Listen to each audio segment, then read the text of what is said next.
Now, breaking news from RTV6. Mark Mullins with you. We are interrupting programming right now to bring you a live press conference from Governor Mike Pence. He's called this, in his words, to discuss and clarify Indiana's new Religious Freedom Act. Let's listen in to what the governor has to say. Again, live coverage of the governor's press conference happening right now.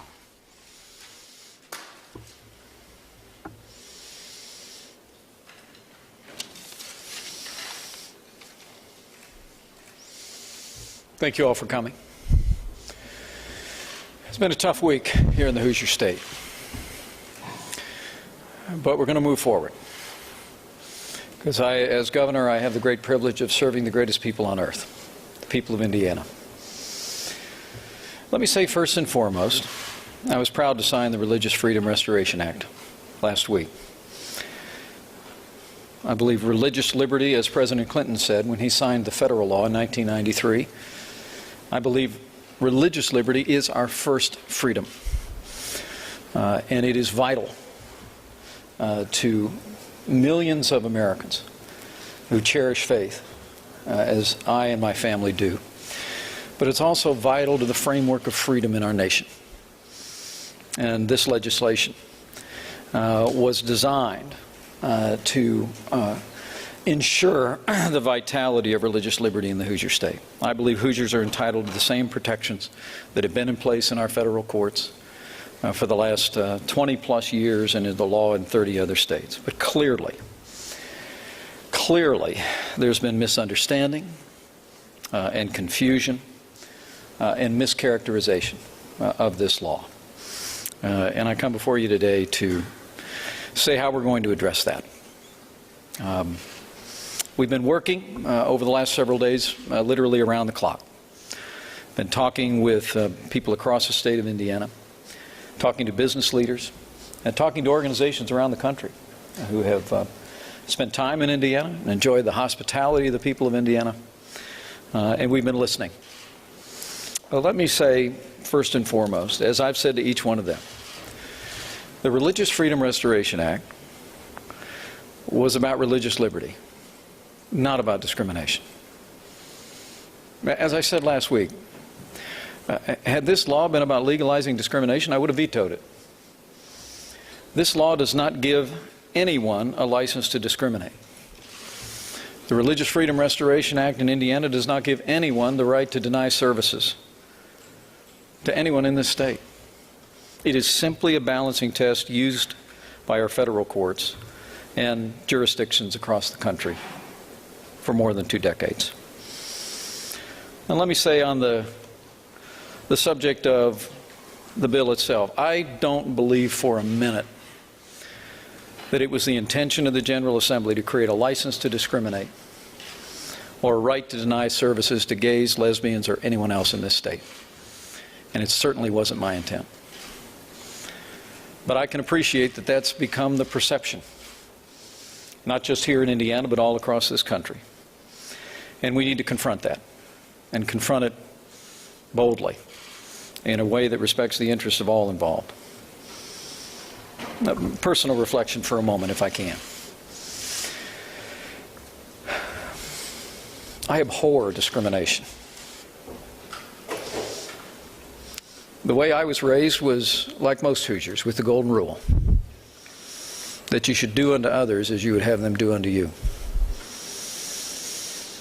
And I believe in my heart of hearts that no one should be harassed or mistreated because of who they are, who they love, or what they believe. And I believe every Hoosier shares that conviction. But as I said, we've got a perception problem here because some people have a different view. And we intend to correct that.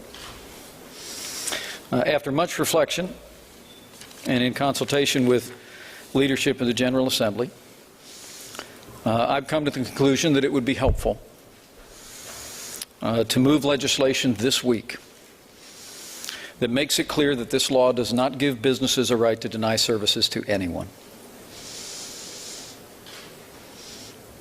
Let me say that again.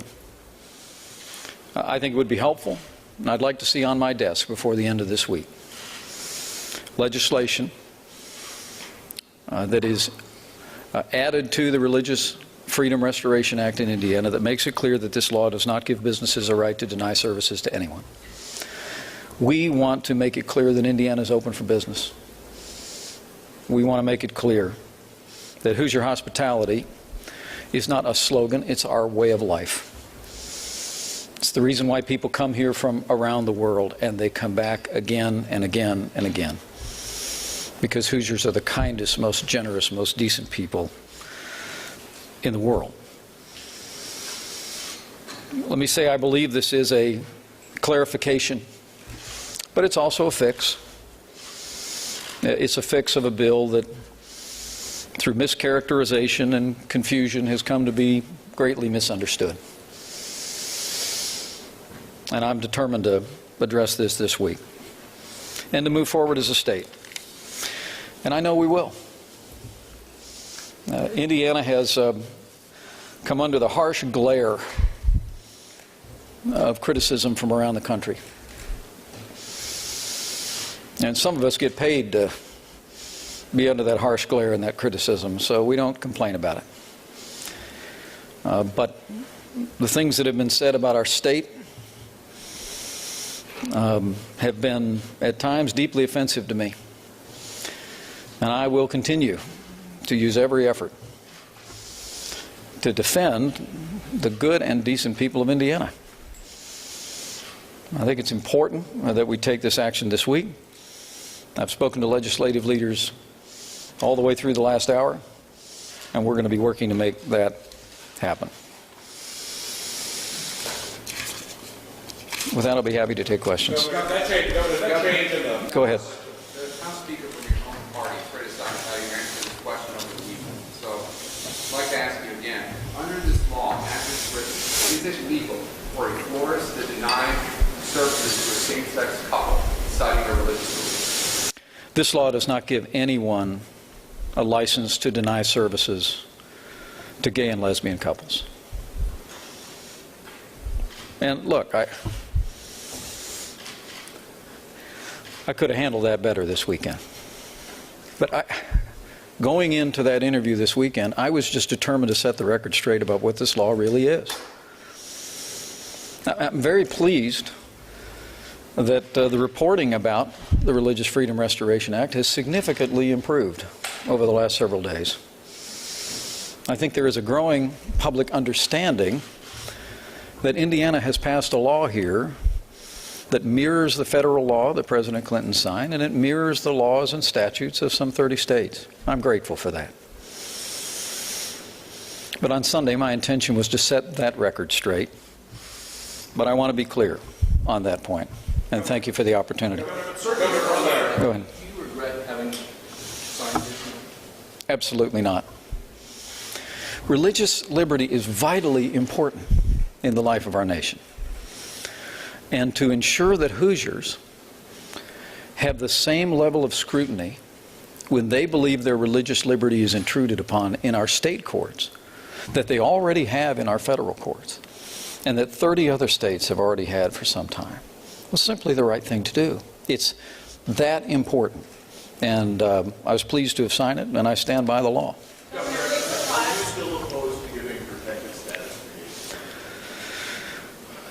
Jim, I've never supported that. And I want to be clear. It's not on my agenda. But I think it's a completely separate question. I mean, we are talking about the Religious Freedom Restoration Act, which is about restoring the highest level of scrutiny in our state courts when matters of government action intrude upon the religious liberty of Hoosiers. That's where I want to stay focused. But I do believe that moving legislation this week that would make it clear this law does not give businesses a right to deny services to anyone would be appropriate. What would the legislation say? That's still under discussion and consideration, but that's the direction. Yes, please. Governor, were you expecting this type of backlash to the law?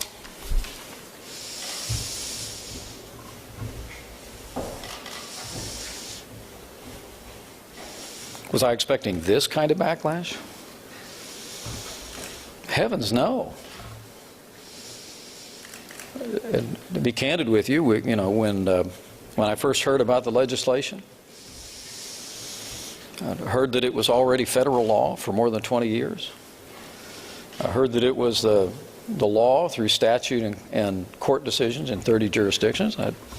In the wake of last year's Supreme Court case, the Hobby Lobby case, I just thought it was an appropriate addition to Indiana statutes.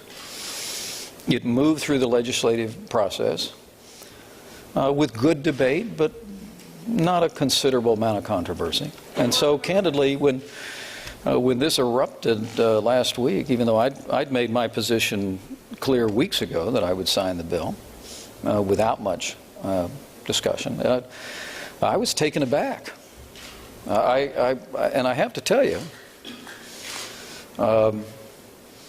that the gross mischaracterizations about this bill early on, and some of the reckless reporting by some in the media about what this bill was all about, was deeply disappointing to me and to millions of Hoosiers. But we're making progress on that. I think we're turning back. I'm grateful for the expressions of support that are being given from around the country, including many in the media that are articulating what this is all about, and we'll continue to move forward on that. Governor, you talk about lawmakers are working out language, trying to find what works. A lot of concerns that a lot of municipalities have here in Indiana is an exemption for their human rights ordinances. So just to make it clear that people can use RFRA as a defense in the case of human rights ordinance. Your thoughts on making sure that language is specific in whatever version comes out, those local human rights ordinances are protected? Let me say that the smear here against this bill is that it created a license to discriminate or a license to deny services. And that's just completely false and baseless. Professor Conkle, who I quoted in my editorial this morning in the Wall Street Journal, said it well. This is not a license. There's no license to discriminate. And so I think the proper legislative remedy is to focus on the perception that has been created by the mischaracterization, and to make it clear that this law does not give businesses a right to deny services to anyone. Yes, please. Thank you, Governor. Speaking of the backlash, Indianapolis Republican Mayor Rick Ballard said that factors of the bill are missing a larger trend. You're talking about a bill from 1993. Most of the states passed it in the late 90s, early 2000s. Poll numbers on gay rights issues that moved tremendously nationally and in Indiana. Do you think that explains the backlash? I would leave it. I think you mean the public reaction? Right. I think it's explained by the fact that this was grossly mischaracterized by advocates who opposed the bill, and also by, frankly, some very sloppy reporting for the first several days. So I really do believe that. I mean, look, I mean, if I read some of the stuff about this bill, I would have had the same concern that millions of Hoosiers have had and people across the country have had. It just isn't so. I mean, when President Clinton signed this bill in 1993, the American Civil Liberties Union said then that the Religious Freedom Restoration Act was the most important legislation considered by Congress since the First Amendment was approved. Okay? When then State Senator Barack Obama voted for this bill in Illinois, it was with broad and bipartisan support. One of the great pieces of the legislative history of the Religious Freedom Restoration Act is that it has been a way of bringing people together, consensus. This has been broadly supported on a bipartisan basis. So I would suggest to you that what explains the concerns that have been expressed across our state and across this nation is the mischaracterization. And in a very real sense, that's why I think we need to focus specifically on this perception that this creates some license to discriminate, and that's what I'm calling on the legislature to do. The previous being discussed talks about not being able to use the law to deny services. But what about discrimination in housing and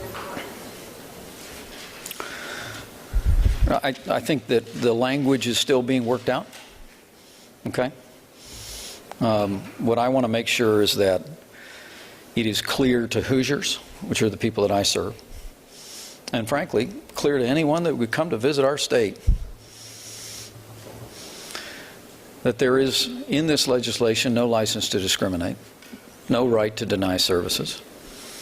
And I think we can develop that language. Governor Eric Miller is one of the main backers, and he was at the bill signing postal pictures with you, and he just this morning issued an email to his supporters saying that Christian businesses need to protect the supporters of homosexual marriage. Is he mischaracterized? Look, this law does not give anyone a license to discriminate.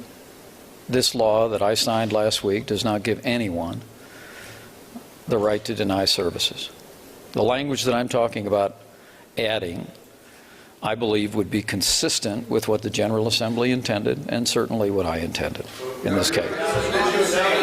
Back there. The legislature does send you a bill that includes anti-discrimination measures. You signed.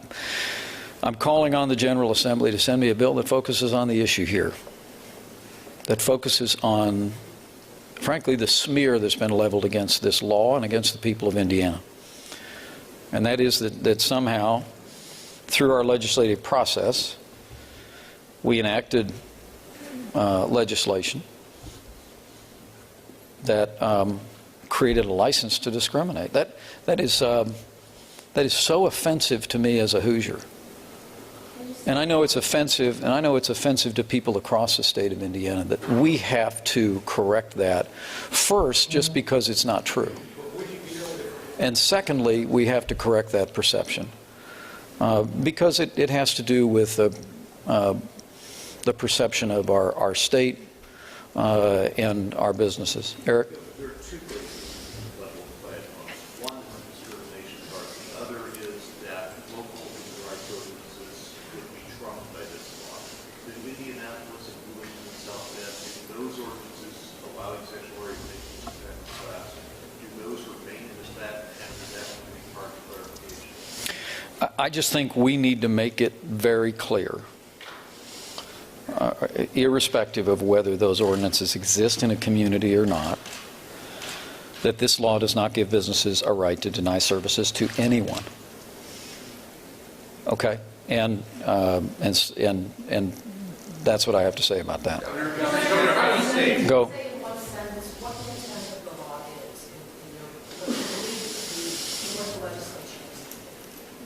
The intent of the law, well, the intent of the law when President Clinton signed it, the intent of the law when I signed it, was to give the courts in our state the highest level of scrutiny in cases where people feel that their religious liberty is being infringed upon by government action. I'm sorry, let's go here. You talked about the perceptions out there, the smear. How does Indiana, the state of Indiana, get its good name back? Well, first, the state of Indiana has a good name. This law has been smeared. But look, we're going to mark our 200th anniversary next year. And the name and reputation of the people of Indiana is strong and secure. But the reputation of this law and the intentions of our legislature have been called into question. And I believe we need to deal with it. And I believe we need to deal with it this week. And we will. We will fix this, and we will move forward. That's what Hoosiers do. Have the mayor, Thomas Mayor, thinks you should resign, says you should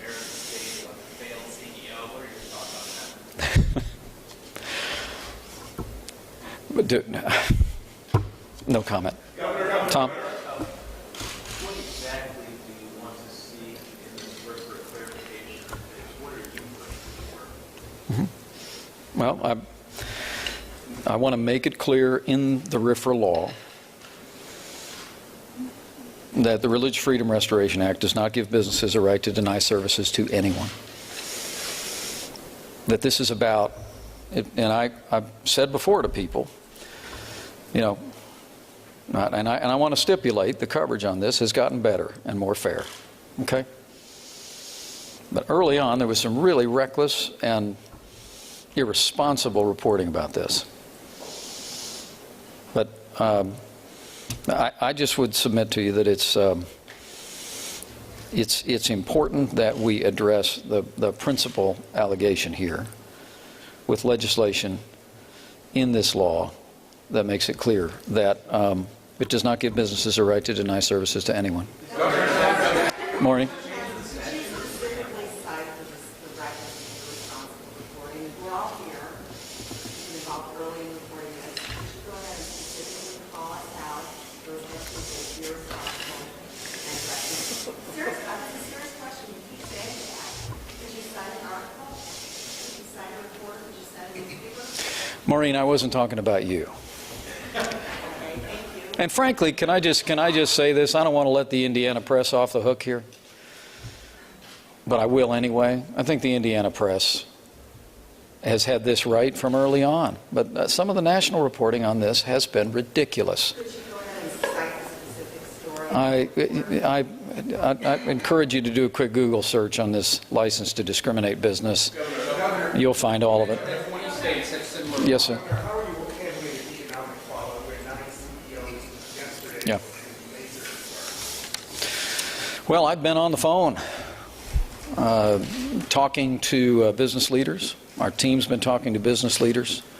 I've been reaching out to the leaders of associations and corporations around the country, just setting the record straight about what this law actually does and what our intention is in passing it and our determination to correct the perception that's taken hold. Governor, you said in a press conference last week that this was a long time coming. The federal bill was signed into law in 1993. Why did Indiana act now? Yeah, that's a good question. Less than a year after gay marriage was signed into law. Well, I think the more relevant event was the Hobby Lobby case by the Supreme Court,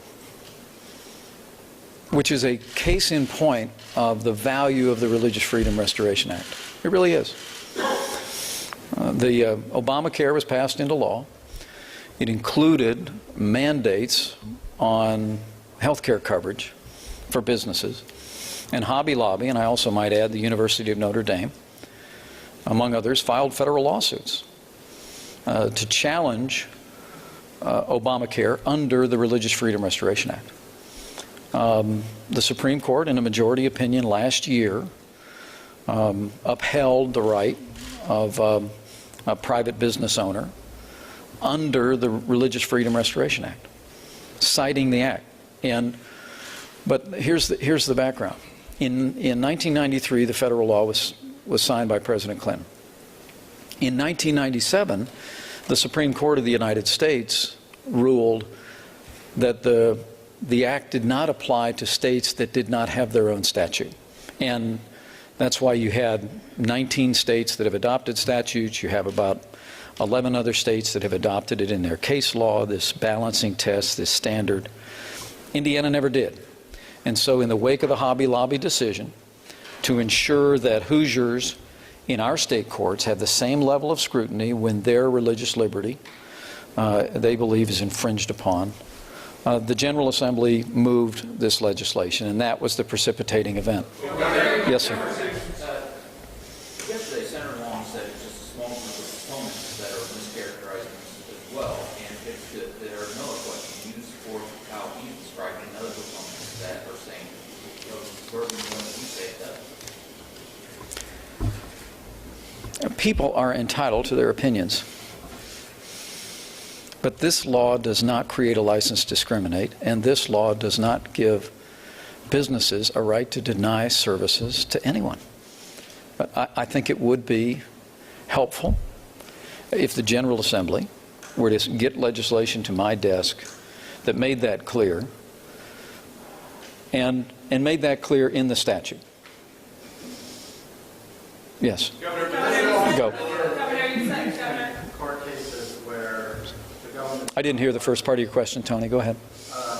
this law says it can be used in court cases where the government is not a party. Doesn't that make it different than the federal law?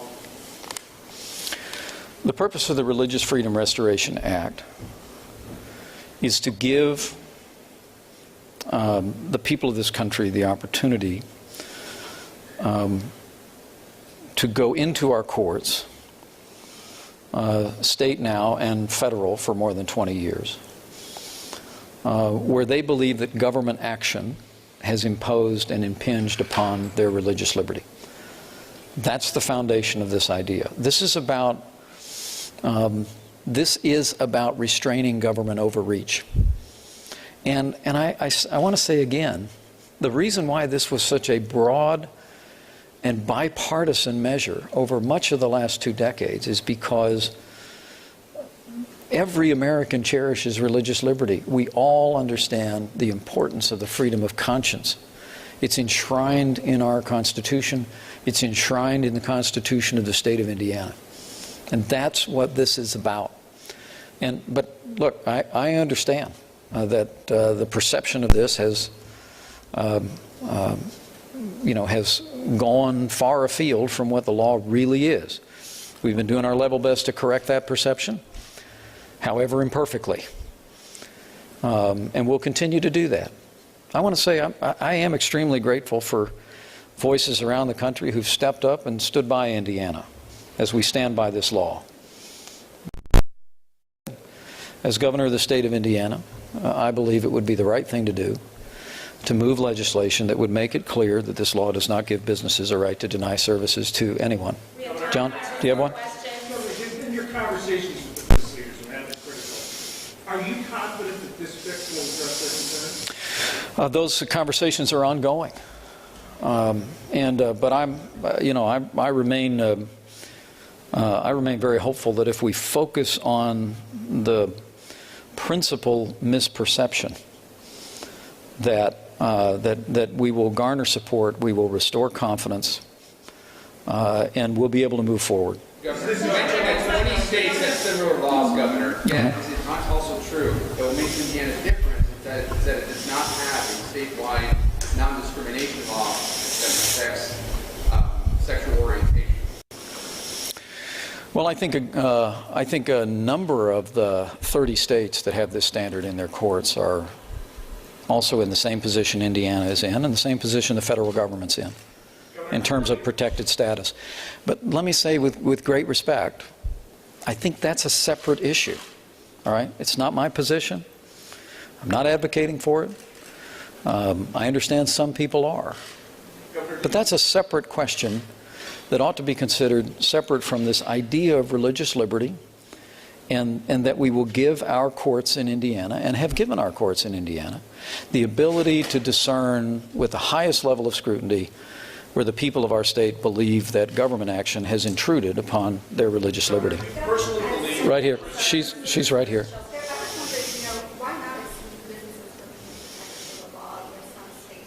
I'm sorry, say again.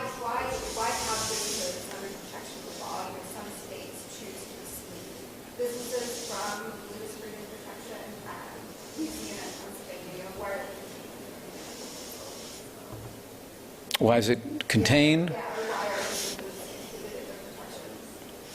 Well, you would have to speak to the Indiana General Assembly and the members who crafted the legislation. I was pleased to support it. To answer the legislative history question, I believe it would be appropriate to make it clear that this law does not give businesses a right to deny services to anyone. Anybody else? How about you? Go ahead. Go right ahead. There was a question from George, and that was, should it be legal in the state of Indiana to discriminate against gays and lesbians? What do you say now? I don't support discrimination against gays or lesbians or anyone else. So no. But no, I don't support discrimination against gays or lesbians or anyone else. I abhor discrimination. I want to say this. No one should be harassed or mistreated because of who they are, who they love, or what they believe. I believe it with all my heart. This issue of discrimination has been an anthem throughout my life. I started out in politics as a Democrat when I was in high school, and was the Youth Democrat Party coordinator in my hometown. Not exactly a community organizer, but we worked door to door. The Reverend Dr. Martin Luther King Jr. was one of the heroes of my youth. He's one of my heroes to this day. 5 years ago, John Lewis approached me on the floor and asked if I would co-chair or co-host the annual pilgrimage to Selma with him. And it was one of the greatest honors that I had during my 12 years in Congress. We felt so strongly about it that not only did my wife go with me, but our 3 teenage kids went with us. It was the 45th anniversary of Bloody Sunday. The night before in Montgomery, we sat in Dr. King's church. We talked to people who had been there. And we were deeply moved by the courage and the faith of the people who were there. But I will always count it one of the greatest privileges of my life that on the 45th anniversary of Bloody Sunday, I was walking across the Edmund Pettus Bridge with John Lewis. I think that's probably what's been most grievous to me about the debate the last week, is that I'm very typical in Indiana. Hoosiers are a loving, kind, generous, decent, and tolerant people. We are known all over the world for that. And I'm just one of them. And so the suggestion that because we passed a law to strengthen the foundation of religious liberty in our state courts, that we had in some way created a license to discriminate is deeply offensive to me, deeply offensive to millions of Hoosiers, and we're going to correct it and move forward.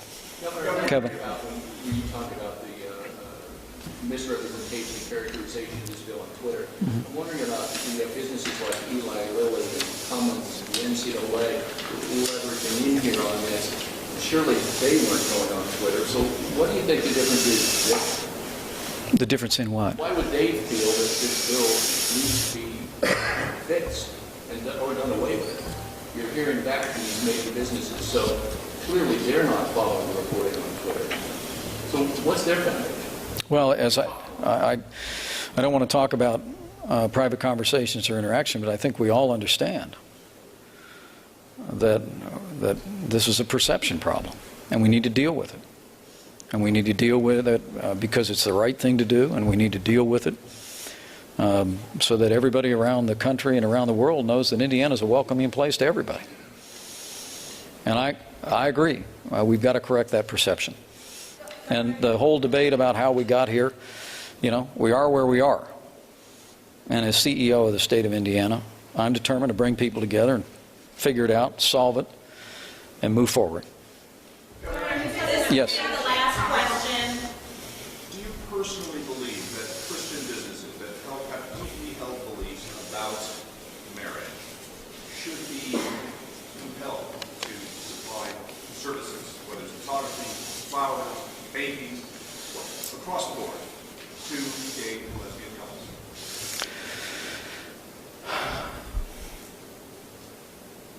This law does not give a license to discriminate. It does not give a license to deny services. I understand what you're saying with the law, but you personally, because I think we all know how things have changed from 93 to today. We know the groups that are behind these laws. We saw this a year ago in Arizona. You personally, do you think that that businesses that have deeply held beliefs, Christian beliefs, that are right, good-thinking people of America and Indiana should have to provide services to gay and lesbian ladies? I don't support discrimination against anyone. The question that you pose, though, I believe is that We're dealing here in a free society with always a careful balancing of interests. And the facts and circumstances of each case determine the outcome. What this legislation does, what it did when President Clinton signed it into law in 1993, and what it served in the some 30 states where it's been the law, is provide a framework for determining whether or not government action puts a substantial burden on a person's religious liberty. Now, it is counterbalanced against whether there is a compelling interest. Okay, so the first question is, in any case, does the government action place a substantial burden on the free exercise of religion? Under this standard, as it's been applied for decades, the next question is there a compelling state interest? And what courts have found, without exception, over the last 20 plus years, is that the state has a compelling interest in combating discrimination. And I support that interpretation. Should business owners be able to Okay, Eric, what about the last one? How concrete have they been in saying what they want to see? Well, the conversations have just been ongoing. They've been candid. We've been listening. We've been sharing the facts about this law and our determination to step forward and provide the kind of solution that will allay the concerns and correct the misperception across the country. But there's been lots of ideas shared. But for my part, as I said, I don't believe for 1 minute that it was the intention of the General Assembly to create a license to discriminate or a right to deny services to anyone in our state by this legislation. It certainly wasn't my intention. And I've made it clear to those businesses that we're going to take such action as necessary to correct that misperception and move our state forward. Okay? Thank you all. You've been watching Governor Pence discuss the Religious Freedom Act. Governor Pence said the law has been misinterpreted and misunderstood.